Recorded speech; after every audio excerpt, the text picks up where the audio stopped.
Okay, so with bug addition, we have lots of different bugs around our bug jar.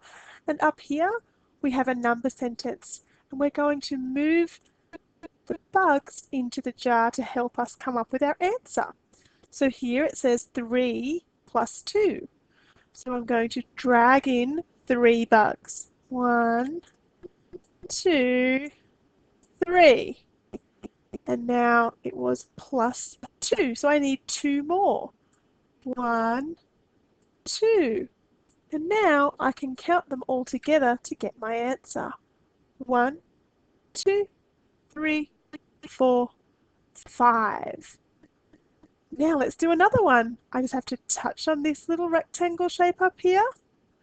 And there's another one. But before I can do that, I have to drag all the bugs out of the jar so we have an empty jar to start again. 4 plus 5. 1, 2, 3, 4. Plus 5.